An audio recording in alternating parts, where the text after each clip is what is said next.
Hi everyone, good afternoon. I'm Simon Corcoran. I'm the New South Wales chapter lead with the Change Management Institute, and I'm incredibly pleased that you could all be here this afternoon or today.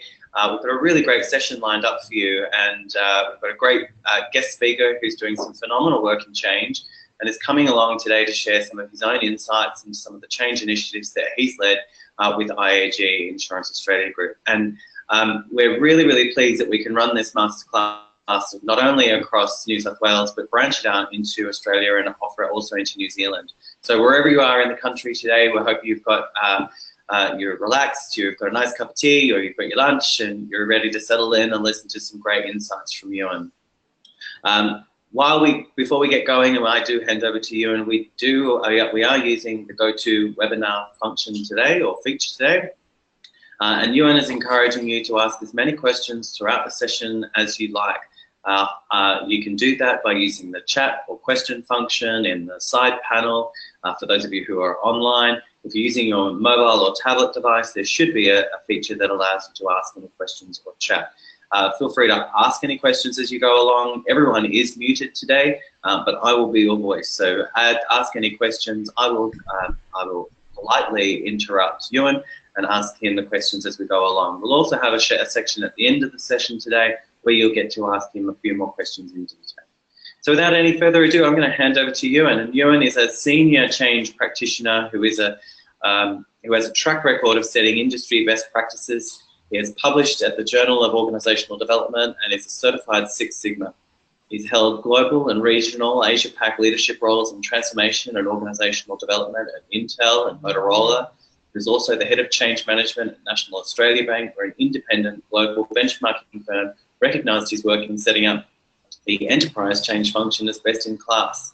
Having lived in 8 countries and now resides back in Australia, he heads up the change management function for the largest division of the Insurance Australia Group.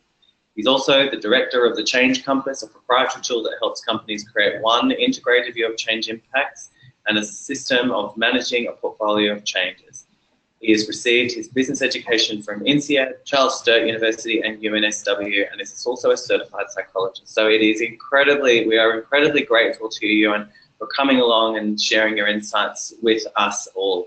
Now I'm going to hand over to you. Away you go, Ewan. Great. Thanks, Simon, and thanks everyone for joining us this very nice and sunny day in Sydney. Basically, a little bit more about myself. I've lived overseas for over 10 years, worked in quite a lot of different countries in the Silicon Valley and throughout Asia, US, and Europe. And great to be back in Sydney, where I grew up. What we wanted to, talk to you about this afternoon is about using quite a simple airport analogy about how we actually land multiple initiatives.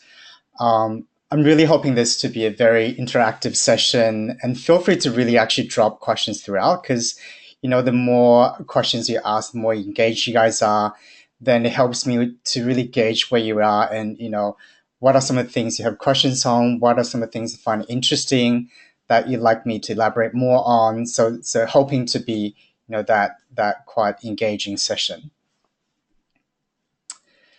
Great. So moving to the next slide. So a little bit more, a bit of a background about IAG Insurance Australia Group, where I'm, doing some work in terms of managing the consumer business. So IAG is the parent company, and IAG owns quite a lot of different brands. You can see here. A lot of it, throughout Australia, and the famous ones, NRMA and CGU for a lot of us in Sydney and Melbourne. Also quite a lot of brands in New Zealand, as well as, several other Asian countries as well. And moving to the next slide, the IAG's strategic agenda, there's actually 3 folds, and a lot of the initiatives and changes are really focused around these 3 key theme areas. First one's really around the customer. So, like a lot of other financial services, it's really, what are we doing to improve that customer experience, and how do we deliver that really amazing customer experience? to really differentiate IAG versus other providers. Second thing's about simplification. So again, like other large organizations in Australia, there's a lot of legacy systems, complicated processes that we're trying to simplify. So it's really about how do we do that across the company and have a very simplified operating platform, whether it's technology, process, or operations, in all of those forms. And then the third thing is really around agility. So IAG is actually a fully, in a lot of the project, it's basically fully agile. And that comes with various challenges as well. And they would also like to be an agile organization, meaning that not just in the project space, but also within how we run the business. How do we have that agility and practicing agile methodologies within running the business as well. And I'll talk a little bit more about what that means. So you could see that there is a lot of changes going on, whether there's legislative, technology, culture, changing structure, which we did a few months ago. There's always constant product changes and marketing changes as well. So there's a lot going on. And again, I think a lot of you guys in large organizations would be in a similar boat as well. Okay, so let's talk a bit more about what actually happens when we're trying to land multiple initiatives. So given that there's a lot of stuff going on, how do we actually land this effectively? So I'm just going to tell you a little bit of a story around what actually happened when I first started doing the work with IAG. So what I was really challenged with was, A, there's a lot of stuff going on, from a project perspective. B, there's a lot of changes that the business is doing to themselves. And what I was trying to do is actually, to really take them through the journey around, what are the pieces of the pie that are actually critical in landing multiple initiatives. And so, what the question is, what is the secret for landing multiple change initiatives? So I'm just going to pause that for a second and see if there are any brilliant ideas. I know that we've just started, but it would be great to get some of you to just input on, for you, what is the secret sauce when it comes to landing multiple changes? We'll just pause for a few seconds or so. And Simon, let me know if there are any responses from the guys in the room. Will do, Ewan. Nothing has come through yet. Okay, sure. If you'd like to add anything, feel free to add it into the questions or the chat box for Ewan. Sure. Okay, look, let's continue anyway, and feel free again to drop your responses whenever you're comfortable with, and when you have the ideas coming out. So we have a few have come through, Ewan. Would you like me to share with them? Sure, that'd be great. So Sophia has talked about a shared understanding. Suzanne says understanding change impacts across all. Carolyn says a clear vision and communication. Brett says communicating them the bigger vision. Lots of great things coming through, not working in silos, systems thinking, clear view on the portfolio. Excellent. Fantastic. Great responses, and thanks, guys. Look, you're all right. There's so many pieces of the pie when it comes to how do we land multiple change initiatives. And is there one secret? No, there isn't. There's quite a lot of pieces to the whole pie. And I guess that was my challenge, how when I started at IAG, how was I going to really talk to stakeholders who didn't really understand a lot about all the different pieces, but actually, really tell that story in a way that's simple, that actually made sense to them.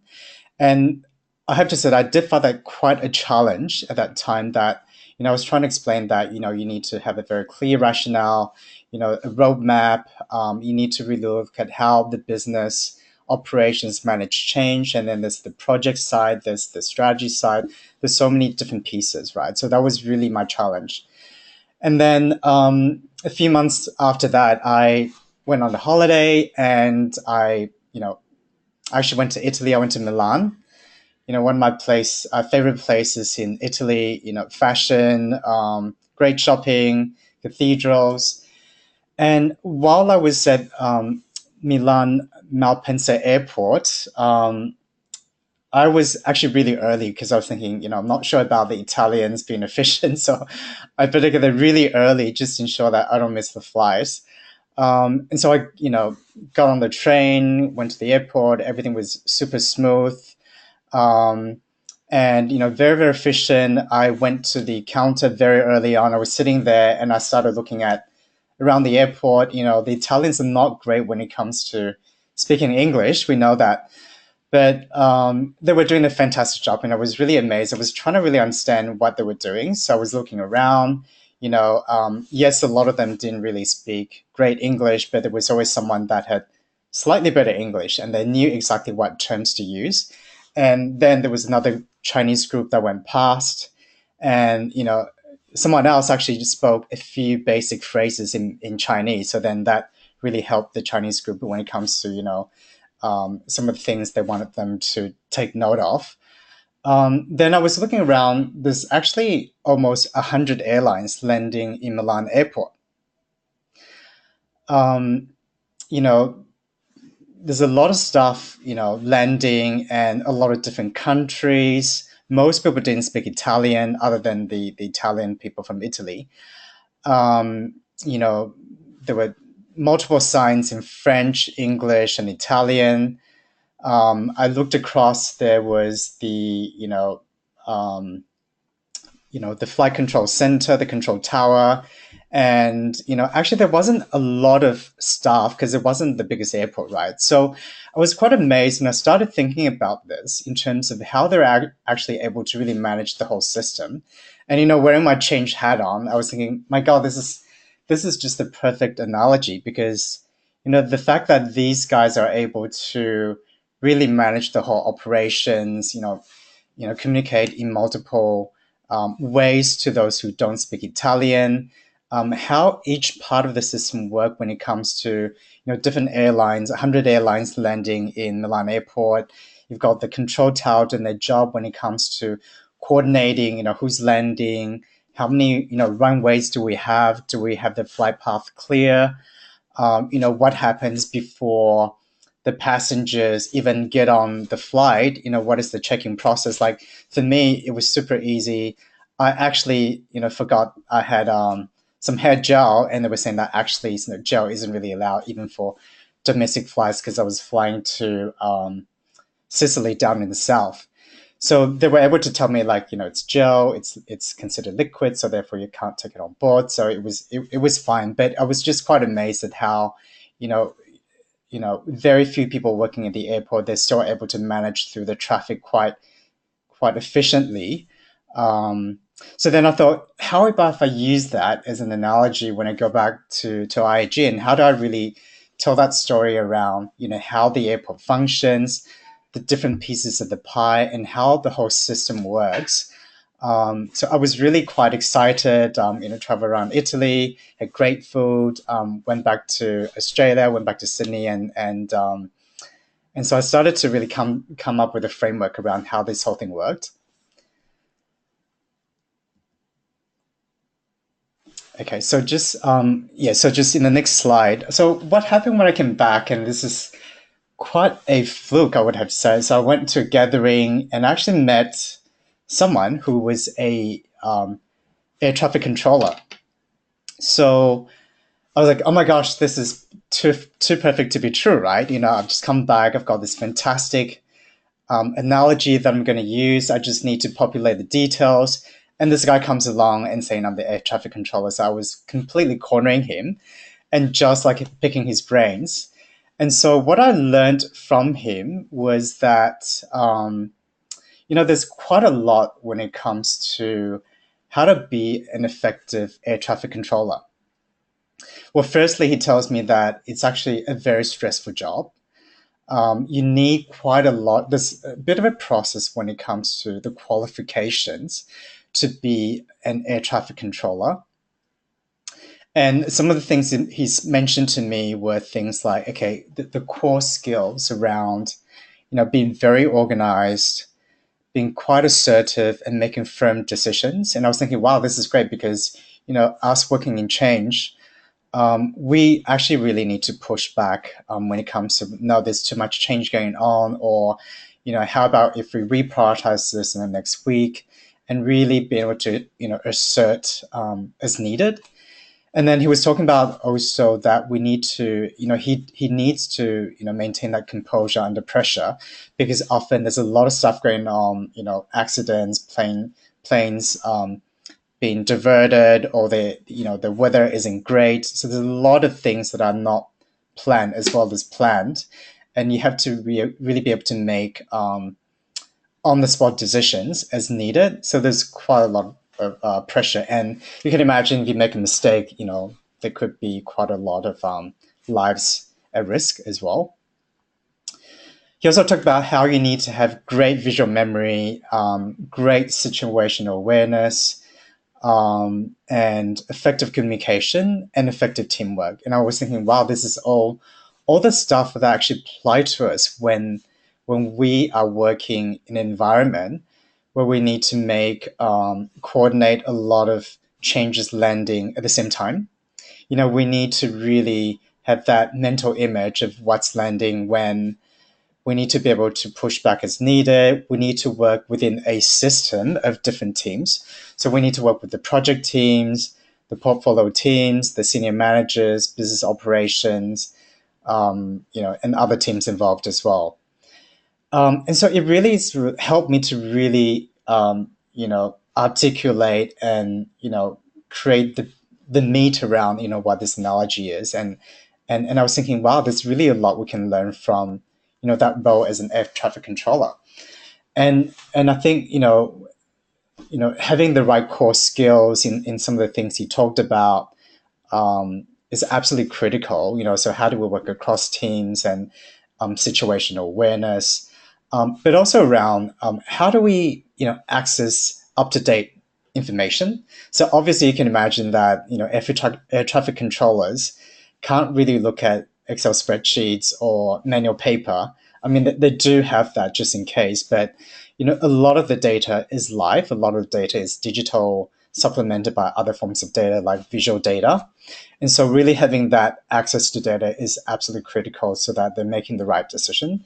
So then that really made me think around, how do we in change management learn from that, and how do we really actually use up-to-date data to make decisions and to make recommendations when we work with the business. Having clear protocols, absolutely important to them. And you can imagine that there's, in the airport system, there's very strict rules around, which plane goes on which runway at what time, and, which airline is supposed to dock where. And there's actually people who manage each gate in terms of when the gates will be open, how they're serviced, what's the volume of customers coming in and out of each gate, etc. Then the fourth one is really around clear decision-making process. So it's very clear for them in terms of, this role makes this decision, and then it gets, escalated to another role if something comes up. So there's very, very clear structure involved. And for us, absolutely, is there clarity within your organization around what is the decision-making that change managers make versus the portfolio manager versus the senior manager or the business operations manager? So what are our roles? Is everyone very clear? What's the escalation path? And, who's involved in making decisions?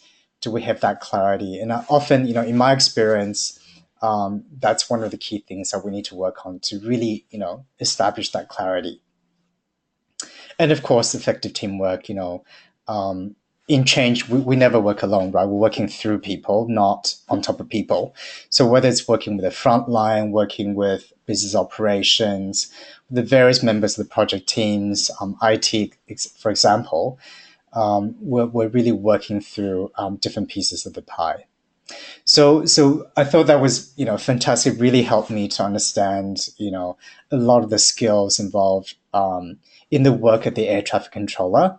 and that really helps me to understand how that then applies in an airport analogy.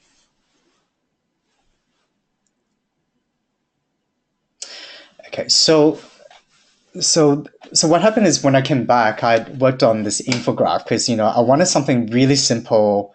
An infographic, it's not 10 pages of document. It's something I can just give it to someone and talk them through it, and they'll immediately get it. So that was really my goal. So I came up with this one-pager infographic. Tested it with a few people. They absolutely got it immediately. So that made me very excited. I was like, wow, this is really great. Even before giving them that piece of paper, they immediately got it when I talked about the airport, and they really could put themselves in the shoes of a lot of these elements. And here I got 5. So starting with pre-departure, what are some of the activities we do from a change perspective, through to the control tower, who's in the control tower, what are the processes, through to what happens when things are up in the air and before they land, so what's the air traffic control, through to when things are about to land, what's the runway readiness, and what's capacity for change at that time, and of course post landing, what are some of the activities that we have to do after things actually land. So these are some of the 5 key areas that I wanted to flesh out. I didn't want to talk about too many elements because I thought 5 was probably just enough to get them to think through the key pieces without overwhelming them. And later on, I'll talk about the routines as well, which is what you'll see in terms of the change oversight lead on the right hand side, as well as the change governance guardians, and some of the routines that we run, and I'll talk through some of that. Okay, so let's go through each of these one by one. And again, there's 5 pieces of the pie. Starting with the first piece, it's actually pre-departure readiness. And I think this is the one that we all know really well, right? So in change, we know we're great when it comes to coming up with the change plan, getting the change champions ready, planning all the various change activities, getting the engagement, measuring the readiness of the guys when it comes to getting on board of the initiative. And then things like, is the strategy clear, and how does the initiative tie in with the strategy? Is a clear alignment amongst all the different stakeholder groups? And is a very clear buy-in on who does what and who's actually owning and driving the change? So again, I think a lot of these pieces you guys already know. But some of the things I wanted to call out in terms of A, B, C down here is, the concept around check-in. So we know like at the airport we check in, and, like in the old days, it's physical check-ins, you have to like line up, or you have to drop off the luggage, you've got to do that anyway. But nowadays there's self check-in as well. So, how do we facilitate self check-in? So, do we use digital means of, learning and development, e-surveys, or stakeholder management to really, leverage some of the, self-driven, self-check-in approach when it comes to, the whole check-in process. And it may not work for every company, but, it's something for us to think about. Or it's really handheld and actually driven by the project. And some of the other things that we would definitely think through is things such as our change impact socialized, and then moving to passport control. So I quite like that concept. So it's really around what are some of the business engagement rules that we have in place, so that it's very, very clear when we go through that passport control process. What is the business prioritization? What are the rules that the business would like to call out when it comes to, well, for example, the business would like to know about any change landing in this space at least 2 months in advance, or at least 6 weeks in advance, or whatever it is. Or things like, we need the change impacts very clearly defined, and we need a change plan. So at IG, we're fully agile, so we have things like change canvas, which is often a one pager. And for more complex changes, you could have other changes that are in the appendix other than the one pager. And then you've got your change plan, which is the typical timeline. And then you've got your departures. So, after the guys, after, you've got everyone engaged, they've gone through the training, and they know very clearly what's going on, the stakeholders engaged. So they're actually sitting there, waiting to depart just before go live, right? So what are some of the activities around, go live communication? Do we need any rehearsals? Do we need refreshers? Sense check? Or, depending on the change, do we need to create that excitement for the guys so that they're really, excited about going through the change process? So those are some of the things that would be typical in pre-departure. So just pause for a bit of a couple of questions. So for you guys, what pre-departure processes do you guys go through? And do you have any, business rules or, in this case, passport control when it comes to how do we move through the change kind of sign-up process? So I'll just pause for a sec for you guys to add any questions or comments.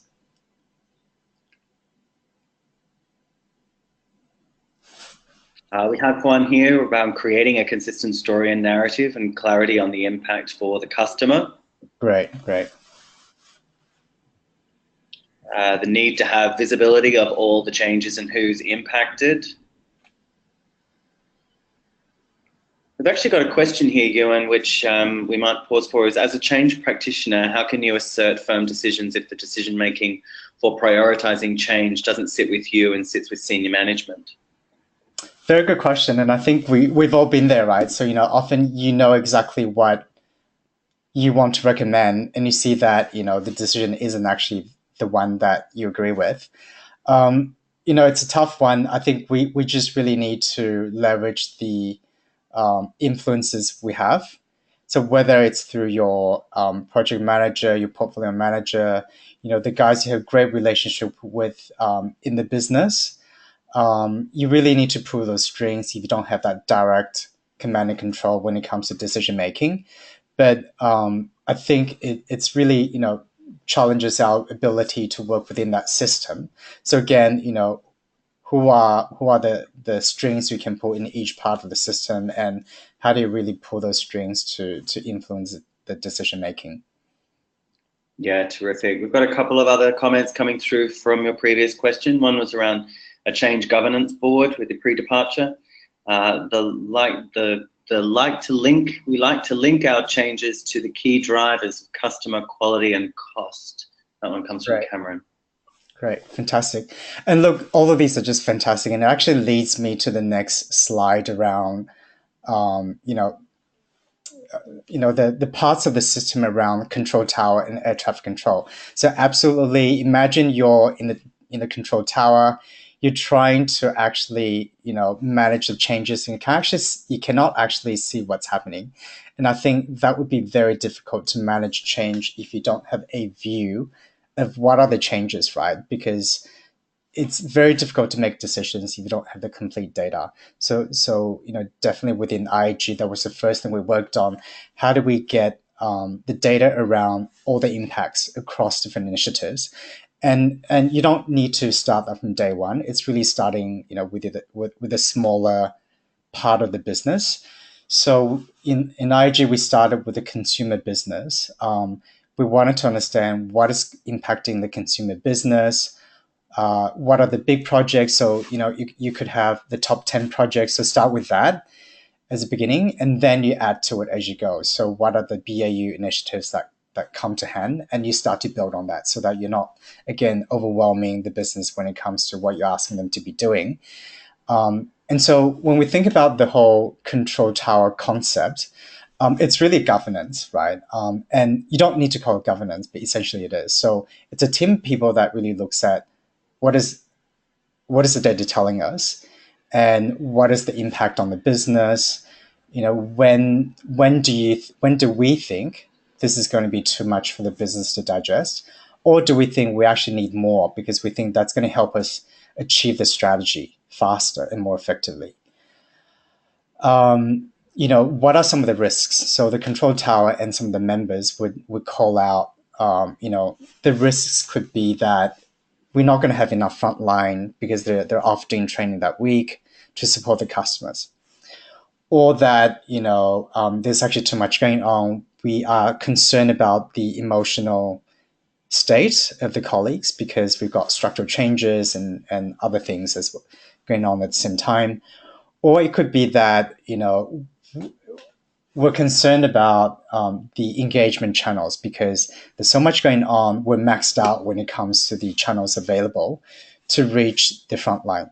So, what are some of the ways around that? Do we get the leaders to roll up their sleeves and actually spend a lot more time on the front line? Or what are some of the other techniques of really getting them engaged? And then moving to traffic control. So again, it's really being able to visualize what's going on and being able to dive in. So, you could see that, okay, across the division it's looking fine, but however, when we dive into a team level, we actually find that one team is going through the bulk of the changes, whereas the other is actually okay. So you need to be able to drill down and actually talk about the situation using data.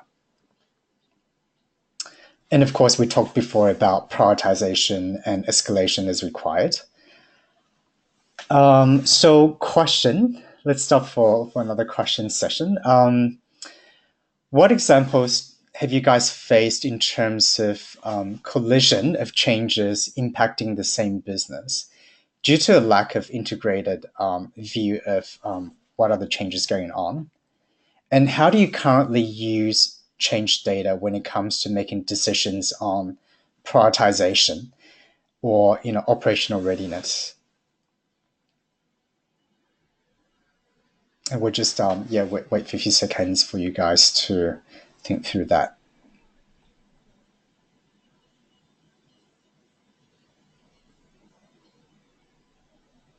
Again, just feel free to use the question or chat function to pop your answer down.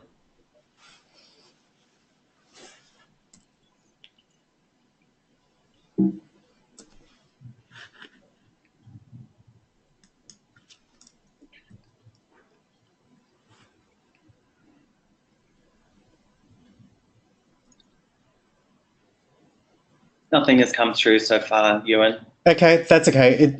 Look, it's just a question for you guys to think about. You don't have to talk about it, but it's really something for you to think through.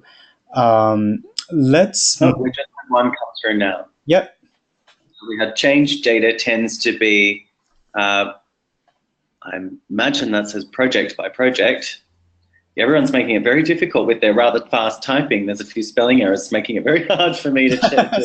I'm probably moving too fast. I think the change data tends to be project by project rather than always having a portfolio view. Yeah. Yeah, that's a really good one. Look, and look, for me, I think we need to take the lens of, the employee or the customer. So from their perspective, what are the changes? And it may not be labeled as a project as we know it. It could just be, oh, my team leader has changed, or my senior manager has gone on maternity leave and someone else is coming to replace. So that could be just as big as a change. So really taking that lens and being able to think through in their world what else is going on. And so it's really a combination projects as well as BAU changes and other changes. Yeah, we've had another one here around having seen fatigue from employees and a lack of buy-in. And then Carolyn says a regulatory change and BAU change hitting at the same time often means collision. Right. Yeah, look, very good examples. And, in the financial services world, we know that there's lots of legislative changes all the time. And, currently I'm working on 4 at the moment. And that's just the legislative ones. There's other ones as well. So you can imagine that any one time, there's a lot for the guys to understand, think through, and get ready for. And so as change leaders, how do we help them through that when it comes to giving them that visibility or getting the organization around the importance of having that view and the value that it brings to, our people and our customers. We've got a couple more here, Ewan. One around enterprise change, impacts data collected, but action driven from each department and business unit. And then Cameron says, I've found it difficult of late as we've had so many competing priorities, which seem to shift the focus. We've tried to keep our focus to what we can do and how to add value. Yeah, great responses. Look, I think, in this complex environment with lots of changes going on, it's absolutely about prioritization, right? So you could try and, reprioritize, you could try and, do less, but at the end of the day, it's really about what is your core focus. What are the top 3 things you must do, and what are some of the other things that could be moved out at any one time? And I think this is something that we absolutely need senior leaders to understand and lead when it comes to making that decision. I have met leaders, and I'm sure a lot of you have as well, where they talk about, well, yes, there's a lot going on, which you need to suck it up. Well, yes, that might be true, but it does negatively impact performance. And at IG, what we've seen is actually there is a close correlation between business performance measures and the level of change impact. So when you actually take them through some of the data, it's very compelling when it comes to, the direct correlation between change and the business performance. Great. Very, very good comments. Thanks, guys. Let's move to the next slide. And so these are the last 2 parts of the pie in terms of post-landing and one-way readiness. So post-landing, I think, is something that often we forget, or we don't prioritize in the project's world, because a lot of the time, you've gone live, probably a couple of weeks later on, you get allocated to another project, or your attention moves to something else. But, it's absolutely critical that, someone still has the key focus to drive that benefit realization. It's almost like, you land at the airport and you get out of the plane and you're like, where do I go next? So it's really the same analogy, isn't it? So we can't leave people stranded. Yes, it's gone live, in an agile world, most likely we'll have to tweak things, right? After things go live, it could be that, oh gosh, we didn't realize that customers had these queries. So how do we then, take the front line through how to answer some of those questions? Or it could be that, we found that the system didn't work very well. We need to make a few tweaks. And so, some of the system tweaks is required. Or do we need to celebrate milestones? Like things that have gone great, fantastic results, more than we anticipated. How do we really celebrate that and actually acknowledge all the different parties involved? So that's post-landing. And when I was in Milan, I was quite intrigued because, again, lots of Italian signs, and there were pretty good English signs as well. But you get out of the airport, you know exactly where to go without even asking anyone. You get off, you go to the train station, or there's a bus station, the taxi line, everything's super clear. And so how do we really get that, how do we really achieve that level of, I guess, efficiency and effectiveness when it comes to, yes, you guys are going to land and this is what's going to happen next. So that's very, very clear for the guys involved. And then the last one on runway readiness. So it's really about, we need to ensure that the runway is very clear, right? So before something lands, we need to ensure that the users, the employees, the customers, the stakeholders impacted are very clear in terms of what are those changes that are going to hit them from their perspective. And what is the capacity for change? So what we found is actually different parts of the business have different levels of capacity. Um, Interesting enough, my observation has been that those teams where the leader is very capable and has done a great job when it comes to taking their people along the journey, being very authentic, keeping them in the loop. Those teams have much higher capacity for change, so they could go through a lot of changes and still feel like it's manageable. Versus another team where there's very little engagement, people are not really in the loop, and you they probably would experience less changes and still feel like it's too much to handle. So that's some of the observations that we've had. And so, how do you really over time build that capability and maturity around um, whether it's changed leadership, whether it's having a view of what's coming down the line, whether it's having the right communication engagement channels so that the whole thing works like a machine. So again, back to the airport analogy, how do we get that running as a machine so that everyone is very clear in terms of their ownership in each piece of the pie? The guys in business operations know and manage the engagement channels. They know which one is used for what. They're very clear with what's coming down the pipeline, and they work with you to measure the effectiveness of change throughout. And the senior managers are very clear in terms of their leadership activities, when they need to go out and actually visit the guys, when they need to actually hold town halls, etc. And of course, the project guys, they're very clear when it comes to how they need to handhold the guys in the business, when they need to make decisions, how to create that clarity. Again, all the pieces of the pie. So, okay, so question time. Again, two questions for you guys.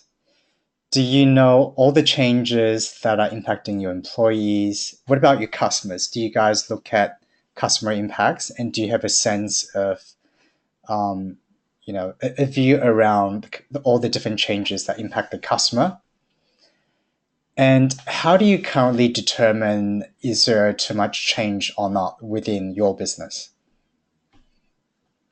And I'll just wait for a few seconds for you guys to type.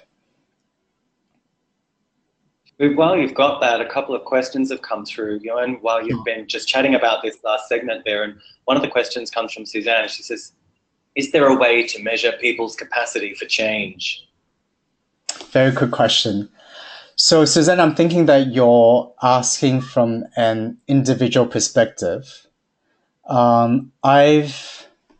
I've just said that I've not seen anything that does that. I mean, so I've seen one survey. This is many many years ago when I was still at NAB, and I don't think it was ever actually published. Um, but I actually thought it was pretty good. It was a very very long survey that was used. But what I do is um, with the leaders that I work with, I talk to them about how they manage change. And I think through how they describe what they're doing, the words they use, and when you look at their business results and what's happening within the teams, you actually start to get a fairly good sense of, um, from an observer perspective, what's their capacity for change. That's how I do it anyway. It's intuitive. It may not be a science, but I find that with experience you do pick up the differences across different leaders. Great. Carmen has asked a question primarily around, well, how do you get all of this data? What's the best way to collect it? Okay, so in IG we use a digital tool called the Change Compass to collect the data because it's it's quite intuitive, and whoever drives the initiative inputs that data. So there's not a lot of overhead for someone to run around and collect the data on behalf of someone else. So it's a self-serving system when it comes to data input, and then those using the data to get the benefit out of it. But if you're starting out, you probably want to just rely on a spreadsheet. But there are things in the market for you to use to look at it digitally. But again, I would recommend that you start small. Start with the core top changes that you have, and then once you have that, then think about, okay, so what's the totality of all the changes, And do you want to use a manual spreadsheet or do you want to move towards a digital tool? Great.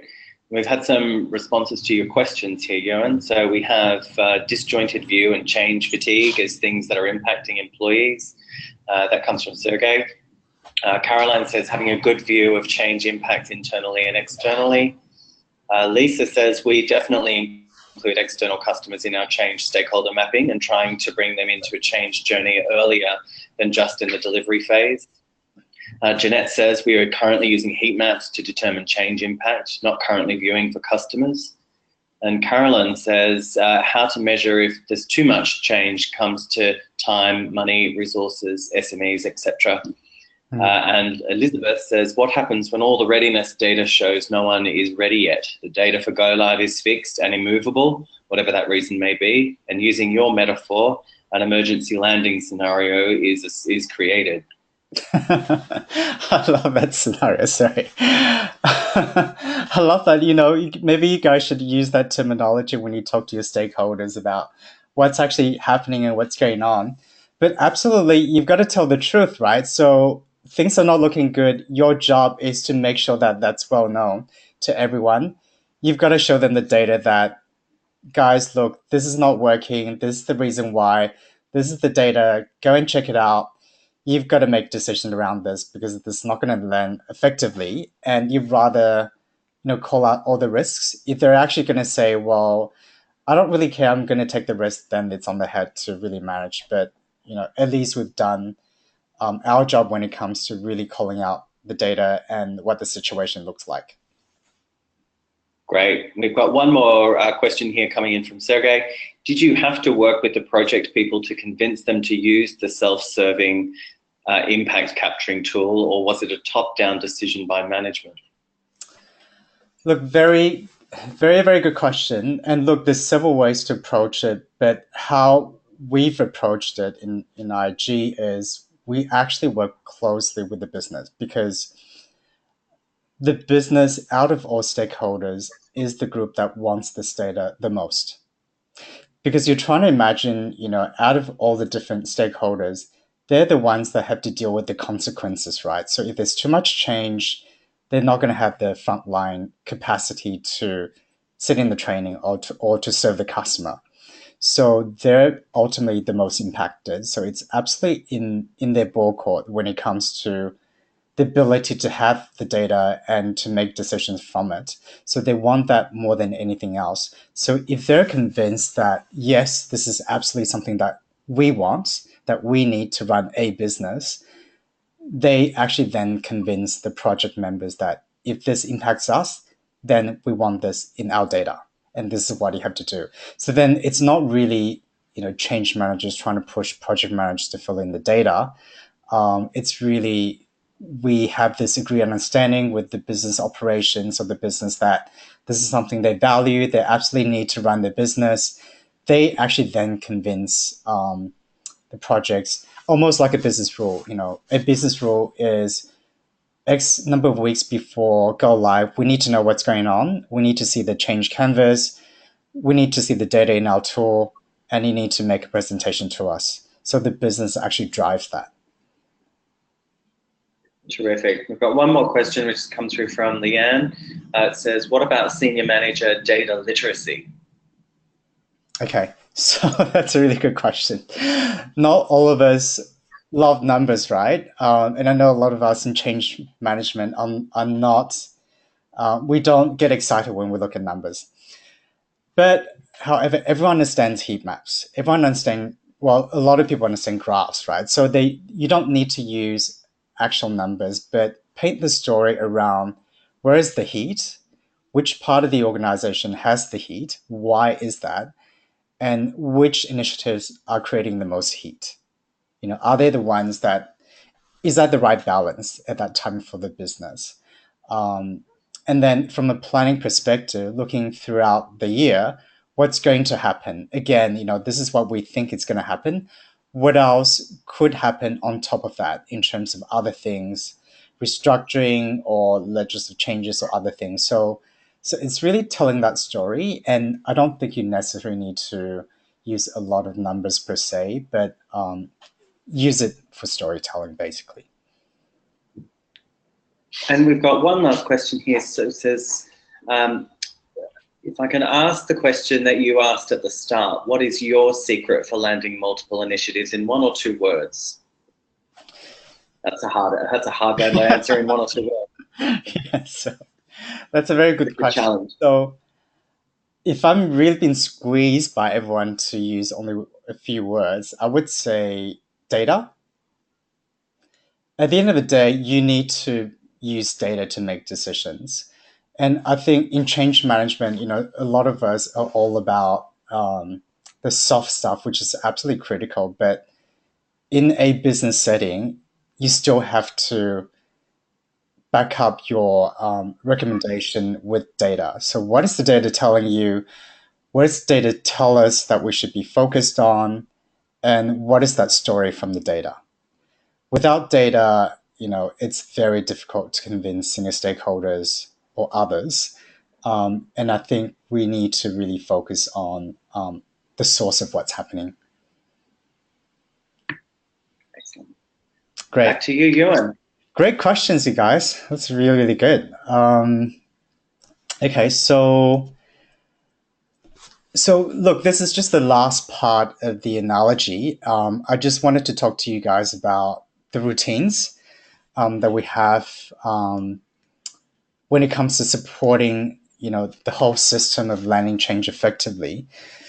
So routines are just basically, meetings, right? Regular meetings when it comes to looking at what's going on. So, for example, in business operations, they'll likely have a monthly meeting. So how do we have that conversation with them around, having a standing agenda for change management, so that there's always that focus around looking at the picture of what's going on, and therefore what are some of the risks and the impact on business operation, resourcing, again, engagement channels, performance, etc., etc.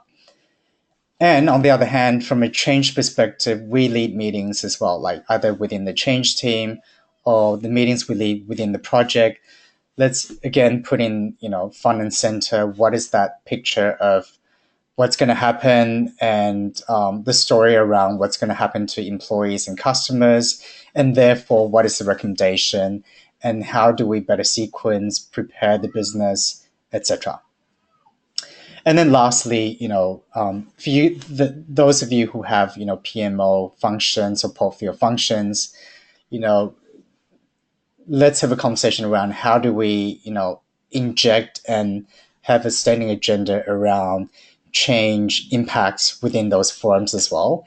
And I haven't met any PMOs or portfolio managers that isn't concerned about business impact. And so I think if you have the data, then you'll be invited to the table when it comes to leading some of those discussions. And again, the same with senior managers as well. So on the right-hand side, the change oversight lead in this picture is really, someone who's actually leading a lot of those meetings, whereas the change governance guardians are actually those within the business, each part of the business. So it's kind of like the gatekeepers or gate managers in the airport analogy, whereby they actually manage the in and outs and the traffic flows within each gate. So what are the customers coming in and going out, and which planes are landing, and really controlling that. So that's pretty much the analogy. Now, so key outcomes for us when it comes to using this analogy and actually building that whole system around managing multiple changes is a lot of the leaders start to get a better sense of the whole system of how do they influence change success within a complex environment. And what we've seen is over time, they start to be able to tell that story, and they actually get, well, this piece is about pre-departure, or this piece is really around post-landing, or this piece is around clearing the runway to ensure that, we've got the right capacity. The business start to get the ownership around driving change versus you trying to push them onto it. And as we mentioned in the beginning, improve teamwork around working across business operations projects and that collaboration. And, as I mentioned before, change becomes, a center part of all of those discussions. And I think that's the real value that we have in each of these pieces of the pie. So that's pretty much key outcomes. Now, just to finish up, just a little bit about the Change Compass. Is a tool that where you can derive one view of change impacts on employees and customers. And three key takeaways: you could use change impact data to actually predict and forecast business performance metrics. It actually shows you some of those correlations. You're able to use change impact data to tell stories around what's going to happen to the business and the customer, and it helps you to visualize that from an impact perspective. So whether impact from a business area perspective, project perspective, stakeholder perspective, or around strategic themes as well. So just a little bit about the tool. Questions? So I've got 4 minutes left. Happy to answer any questions you guys might have.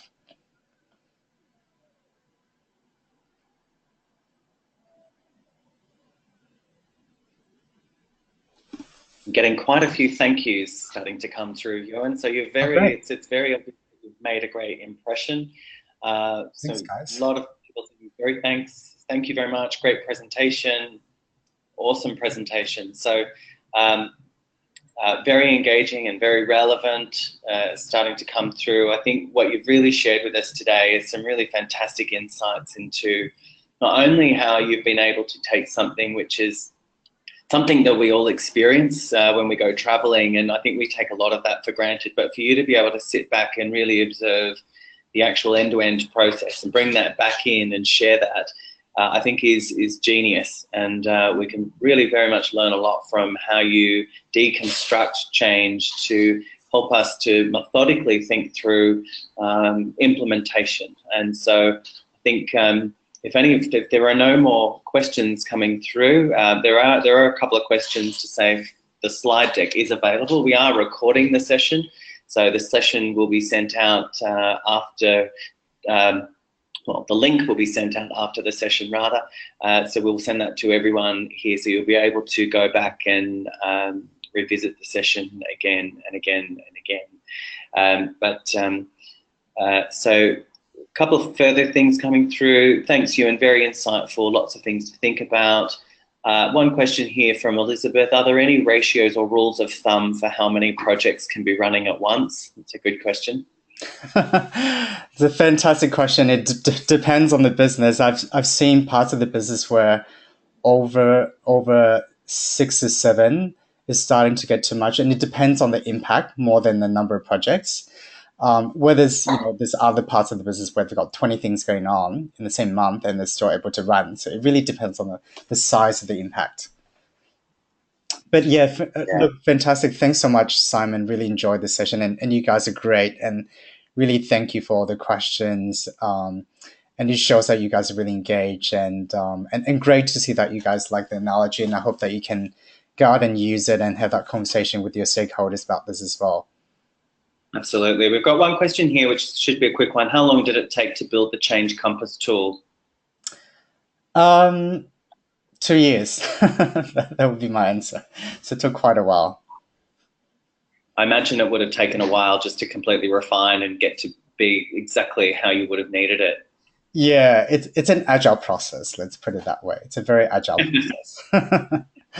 Great diplomatic answer, and if we didn't throw the word agile in there one more time, it wouldn't be complete, I won't think. So I think on that note, I'm getting a lot of hoorays. Great presentation, great session. Love the infographic, love the metaphor. So it's very clear that you've hit a very great note. You've left us with some really great inspiration, and you've given us some fantastic food for thought. So on that note, it's just about to hit the hour. So I appreciate you very much for your time and taking the time out of your time and your schedule to be with us today. We will share the recording. We will share the slides with you. We'll do it in a PDF, providing that Ewan gives us his okay to do that. And we will also provide Ewan's direct contact details. So if you feel you want to get back in touch with him just to ask any further questions, look him up on LinkedIn and follow him on all the social feeds. And Ewan, thank you so much for your time. I really appreciate it. Great. And for all the CMIers, we hope to see you at our next events coming up in the very short term future. All the best and have a great day. Thanks, guys, and thanks, Simon. Bye.